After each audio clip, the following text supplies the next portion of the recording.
विदेशी संबंधों को बहाल करने के लिए यूरोप से कीव में आए हुए हैं, उन सभी को यूक्रेन की राजधानी कीव को छोड़कर जाने के लिए कहा है। ऐसा क्यों कहा है? तो इसके पीछे का तर्क है कि अब कोई बड़ा हमला यूक्रेन पर करने की प्लानिंग कर रहा है रूस। इसीलिए खबर बनती है, leave now, Russia threatens big attack on Ukraine. यह खबर जैसे ही आती है, इस खबर के मायने निकाले जाने शुरू होते हैं कि रशिया इतने साल से चले आ रहे युद्ध में अचानक अब ऐसा क्या कदम लेने जा रहा है जिसके लिए उसे विदेशियों को यूक्रेन की राजधानी को छोड़ने के लिए कहना पड़ रहा है। क्या वो कीव पर बड़ा हमला कर रहा है, या फिर डिप्लोमेटिक मिशंस पर हमला कर रहा है, सरकारी इमारतों पर हमला कर रहा है, डिफेंस पर हमला कर रहा है? कहां हमला करने वाला है? इस बात के महत्व को इस बात से समझ सकते हैं कि रूसी विदेश मंत्री के द्वारा अमेरिकी विदेश मंत्री से बातचीत की गई है और उन्हें भी सूचित कर दिया गया है। इन सूचनाओं के आदान प्रदान से माहौल गर्म है और इंतजार इस बात का कि रूस क्या कोई न्यूक्लियर अटैक करने की प्लानिंग कर रहा है। ऐसा इसलिए क्योंकि रूस ने हाल ही में अपनी सबसे तेज बैलिस्टिक मिसाइल में से एक, जिसका नाम ऑर्सेनिक मिसाइल है, उसे कल चलाकर देखा है। ऑर्सेनिक मिसाइल जब इन्होंने चलाई तो उस मिसाइल चलाने के बाद 22 तारीख को चलाकर देखा, दुनिया भर की प्रतिक्रियाएं आ रही हैं। प्रतिक्रियाओं में दुनिया की प्रतिक्रिया यह है कि रूस को इस तरह से लोगों को धमकाना नहीं चाहिए, क्योंकि ऑर्सेनिक मिसाइल न्यूक्लियर बॉम्ब ले जाने में कैपेबल है। तो इन सारी बातों का आज के सेशन में जिक्र है। डिटेल में समझेंगे, सारी बातों को समझेंगे और यह भी समझेंगे कि यूक्रेन के लिए जो फंड देने की व्यवस्था नाटो देशों ने की हुई थी, उसमें अब एक मत होने का जो समय है वो धीरे धीरे निकलता जा रहा है। चलिए शुरू करते हैं। साथियों, रूस ने यूक्रेन की राजधानी कीव में रहने वाले विदेशियों को तुरंत प्रभाव से विदेशी नागरिकों को शहर तुरंत छोड़ने के लिए कहा है। और इसमें कीव में रहने वाले जो भी राजनयिक मिशन हैं और जो अंतर्राष्ट्रीय संगठनों के प्रतिनिधि हैं, उन सबसे कहा गया है कि आप तुरंत कीव की राजधानी खाली करें, ये यूक्रेन की राजधानी कीव खाली करें। ये मिनिस्ट्री ऑफ फॉरेन अफेयर्स का ट्वीट है, जिसमें लिखा हुआ है, foreign nationals including diplomatic mission staff should leave the city ASAP. ये जो न्यूज लिखी हुई है, इसके साथ में यहां पर एक टेलीग्राम का लिंक दिया हुआ है। इस टेलीग्राम के लिंक को जब आप ओपन करते हो तो ये लिखा हुआ आता है, this is direct violation of the 1949 Geneva convention and their additional protocol regulation of protection of civilian conflict. इसका मतलब यह हुआ कि जो रशिया है वो यूक्रेन में हमला करने से पहले उसका कारण भी बता रहा है कि ऐसा हम क्यों कर रहे हैं। उस कारण तक चलेंगे, पहले वार्निंग पढ़ लेते हैं। वार्निंग में लिखा हुआ है, we warn foreign national including staff of diplomatic missions and representative office of international organizations of the need to leave the city as soon as possible, urge residents of Ukrainian capital not to approach the military and administrative infrastructure facility of Zelensky regime. Zelensky regime की military और administrative जो infrastructure facilities हैं वहां ना जाएं, ये इन्होंने सूचित कर दिया है। ये क्यों किया, इसके पीछे इन्होंने पूरी जानकारी लिखी है। क्या लिखा है? इन्होंने लिखा, the gruesome UAV attack carried out by Ukrainian armed forces on the night of May 22 against the academic building and dormitory of a college of Lugansk State Pedagogical University in Starborsk, LPR, has become yet another glaring testimony to the Nazi and terrorist nature of Kiev regime. मतलब यह है कि कुछ ऐसा Ukraine ने 22 मई को किया जिसके बाद रूस एकदम तिलमिला गया है। क्या किया? बात में लिखा हुआ है कि एक यूनिवर्सिटी है जिसका नाम पेडागोगिकल यूनिवर्सिटी स्टारबॉल्स्क है। इस यूनिवर्सिटी के हॉस्टल पर हमला यूक्रेनियन यूएवी के थ्रू हुआ था।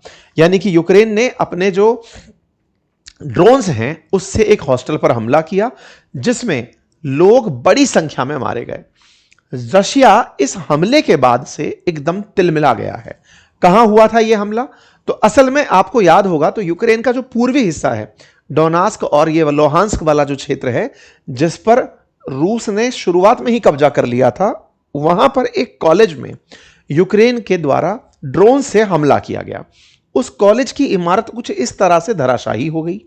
कुछ इस तरह की तस्वीरें निकल कर आई। जो तस्वीरें निकल कर आई उससे देखकर समझ में आया कि हमला भीषण था। रिपोर्ट्स निकल कर आई कि 4 लोग मारे गए, लेकिन बाद में रूस ने यहां मरने वालों की संख्या में लगभग 20 से अधिक लोगों की संख्या गिनाई। यह बात यूएन तक में उठाई गई।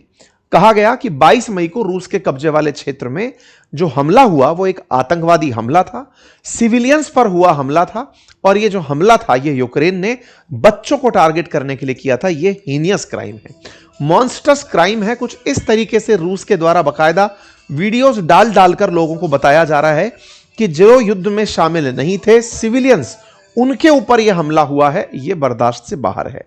ये तस्वीरें अपने आप में बयान करती हैं कि यह हमला भीषण था। रूस अब इस चीज को ऐसे दिखा रहा है जैसे ईरान मिनाब 168 को दिखाता है कि अमेरिका ने जो स्कूल पर हमला किया उसमें 168 लोग मारे गए। रूस यूक्रेन के खिलाफ इसको इस तरह से ही यूज कर रहा है कि यूक्रेन ने हमारे ऊपर यूएवी से हमला किया और जो ड्रोन चलाए, इन ड्रोन्स के चलते हमारे यहां पर सिविलियंस में बच्चे मारे गए। कब्जा किया हुआ क्षेत्र असल में यूक्रेन का ही है, लेकिन चूंकि अब रूस के पास है तो रूस उसको क्लेम करता है कि मेरा है और इसमें तुमने सिविलियंस मार दिए। इस बात से रूस खफा है और इस खफा हुए रूस ने ही अब चेतावनी इनको दी है कि अब मैं तुम्हारे कीव में तुम्हारे एडमिनिस्ट्रेटिव ब्लॉक्स और डिफेंस की जो ऑफिसेज हैं उन पर हमला करूंगा। जो भी विदेशी नागरिक वहां हैं वो वहां से बाहर निकलने। बकायदा एक लिस्ट जारी की गई 21 मृतकों की कि इतने सारे बच्चे मारे गए। मिनिस्ट्री ऑफ फॉरेन अफेयर्स ने रशिया की तरफ से पूरे दुनिया भर के लोगों को यह जानकारी उपलब्ध कराई, बकायदा इस तरीके से कि साहब ऐसे ऐसे एक हमला हुआ था, हमारे बच्चे मारे गए, ये यूक्रेन के द्वारा सिविलियंस पर किया गया हमला है और ये साल का सबसे भीषण हमला है, हम इसका बदला लेंगे। इस यहां पर बकायदा पत्रकारों को बुलाया गया, पुतिन का बयान आया और पूरी तरह से यूक्रेन को दुनिया के सामने एक्सपोज करने के लिए कि देखो ये दुनिया के सामने शो करते हैं कि हम इनके ऊपर हमले करते हैं, सिविलियन हमले करते हैं, ये लोग कैसे हमला कर रहे हैं, ये एक टेररिस्ट हमला है और हम इसका बदला लेंगे। तो ऐसे में पुतिन ने यूक्रेन को डेडली अटैक के लिए जिम्मेदार ठहराते हुए कहा कि हम तुम पर हमला करेंगे। इंटरेस्टिंग बात क्या है कि लगातार यूक्रेन हावी हो रहा है। यूक्रेन ने कुछ दिन पहले ही मैसिव ड्रोन अटैक किए थे रशिया के अंदर। रशिया उन चीजों से निपट ही रहा था, हमने उस पर सेशन भी किया था और आपको बताया था कि इनका सुरक्षा सिस्टम फेल मार रहा है। वो हमले हुए सो हुए, उसके बाद अब यूक्रेन तेजी से डिफेंस में वृद्धि करते हुए जहां जहां रूसी कब्जा है वहां पर भी हमला किया जा रहा है। इसके पीछे का रीजन भी है। असल मायने में यूक्रेन को नाटो का लगभग 0.5% बजट इन दिनों अलॉट हो रखा है इनडायरेक्टली कि तुम अपना डिफेंस चलाते रहो। उस पैसे से यूक्रेन लगातार डीएवी, अपने जो ये ड्रोन्स है और साथ में जो डिफेंस के इक्विपमेंट हैं, नई नई मिसाइलें हैं, उनमें प्रयोग कर रहा है और उनका उपयोग करके वो रूस को पछाड़ने का प्रयास कर रहा है। रूस इससे पूरी तरह फ्रस्ट्रा गया है। हमने इसके ऊपर पूरा सेशन किया था आज से 2 दिन पहले भी, 4 दिन पहले, जिसमें बताया था कि कैसे रूस के अंदर घुसकर यूक्रेन ने सबसे बड़ा हमला किया। बस इसी के बाद में अब इन्हें कारण चाहिए था कि भाई हम इसके ऊपर एक भीषण हमला करें और अपना डर साबित करें कि हमारा डर है तुम्हारे अंदर। इसी के चलते रूस ने इन पर हमला प्लान किया है, अनाउंसमेंट करके किया है। 22 तारीख के बाद 23 तारीख को ही इन्होंने अपनी तरफ से ऑर्निस्क करके एक मिसाइल है, ऑर्सेनिक करके, वो मिसाइल भी चलाई और वो यूक्रेन में जाकर गिरी। ऑर्सेनिक मिसाइल 10 मैक की स्पीड से चलने वाली बैलिस्टिक मिसाइल है जो रूस से किसी भी यूरोपियन देश में 15 मिनट में किसी भी निशाने को भेद सकती है। ऑर्सेनिक मिसाइल चलाने का अपने आप में एक बड़ा खबर बना। इसमें कहा गया कि 4 लोग मरे।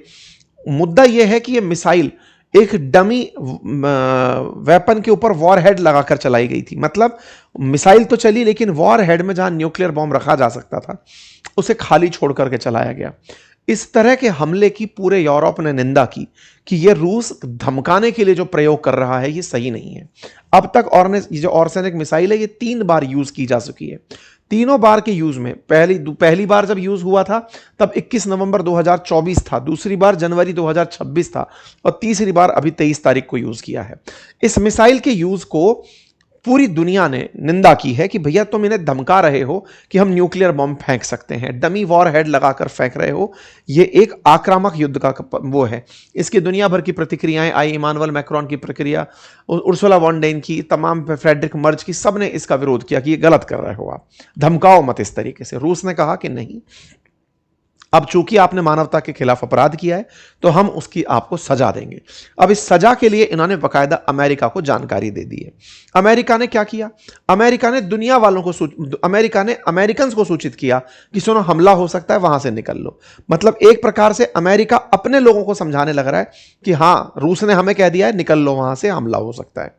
यूरोप के जो लीडर्स हैं उन्होंने वहां से निकलने से इनकार कर दिया है कि हम नहीं निकलेंगे, हम यूक्रेन में ही हैं। तो देखते हैं रूस क्या करता है यूक्रेन की राजधानी कीव में। कोई बड़ा अपडेट होगा जरूर आप तक लेकर हम पहुंचेंगे।